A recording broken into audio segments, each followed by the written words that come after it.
ഇനി ആരും അഹങ്കരിക്കരുത്. ഹൈക്കോടതി സിറ്റിംഗ് ജഡ്ജിമാർക്കെതിരായ പരാതികൾ അത് കേൾക്കാൻ അധികാരമുണ്ടെന്ന ലോക്പാൽ ഉത്തരവ് സുപ്രീം കോടതി സ്റ്റേ ചെയ്തിരിക്കുകയാണ്.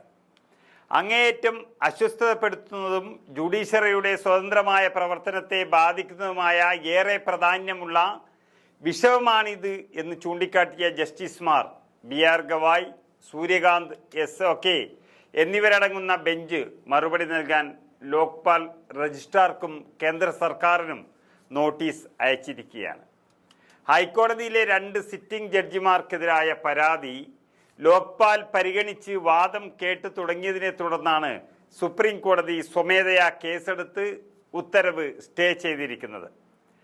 ആരോപണ വിധേയനായ ഹൈക്കോടതി ജഡ്ജിയുടെ പേരും പരാതിയും രഹസ്യമാക്കി വെക്കണമെന്ന് പരാതിക്കാരന് സുപ്രീം കോടതി നിർദ്ദേശവും നൽകിയിട്ടുണ്ട്. കേസ് വീണ്ടും പരിഗണിക്കുന്നതിനായി മാർച്ച് 18 മാറ്റിവെച്ചിരിക്കുന്നു. അസ്വസ്ഥതപ്പെടുത്തുന്ന ഉത്തരവാണ് ലോക്പാലിൻ്റേതെന്ന് വ്യക്തമാക്കിയ മുതിർന്ന അഭിഭാഷകൻ കപിൽ സിബൽ ഉത്തരവ് സ്റ്റേ ചെയ്യണമെന്ന് ആവശ്യപ്പെടുകയും ചെയ്തിട്ടുണ്ട്.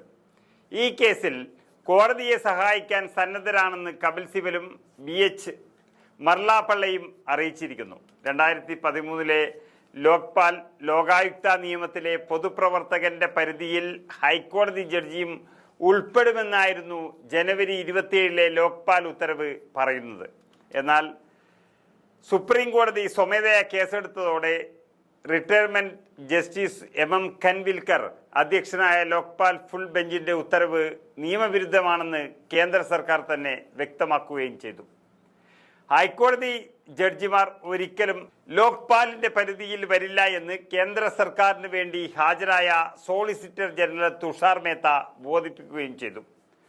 ഓരോ ജഡ്ജി തൻ്റെയും ഹൈക്കോടതിയുടെയും അദ്ദേഹം തുടർന്ന് വാദിക്കുകയും ചെയ്തു. അഡീഷണൽ ഡിസ്ട്രിക്ട് ജഡ്ജിയെ സ്വാധീനിക്കാൻ ശ്രമിച്ച ഹൈക്കോടതി ജഡ്ജിക്കെതിരെ വന്ന പരാതികൾ പരിഗണിക്കുകയാണ് ഹൈക്കോടതി ജഡ്ജി ലോക്പാലിന്റെ പരിധിയിൽ വരുമെന്ന റൂളിംഗ് ഉണ്ടായത് തന്നെ. എന്നിരുന്നാലും വിഷയത്തിൽ മാർഗനിർദ്ദേശം ലഭിക്കാനായി സുപ്രീം കോടതി ചീഫ് ജസ്റ്റിസിനെ സമീപിക്കാനും തുടർ നടപടിക്കായി അതുവരെ കാത്തിരിക്കാനും ഖൻവിൽക്കർ അധ്യക്ഷനായ ലോക്പാൽ തീരുമാനിക്കുകയായിരുന്നു. സുപ്രീം കോടതി ചീഫ് ജസ്റ്റിസിന്റെ അഭിപ്രായം അറിയാനായി ഹൈക്കോടതി ജഡ്ജിക്കെതിരെ തങ്ങൾക്ക് മുന്നിൽ വന്ന് 2 പരാതികൾ പരിഗണിക്കുന്നുവെന്ന് 4 ആഴ്ചത്തേക്ക് നീട്ടിവെച്ചിരിക്കുകയാണ് ലോക്പാൽ. ഇതിനിടയിലാണ് സുപ്രീം കോടതിയുടെ സ്റ്റേ വന്നിരിക്കുന്നത്.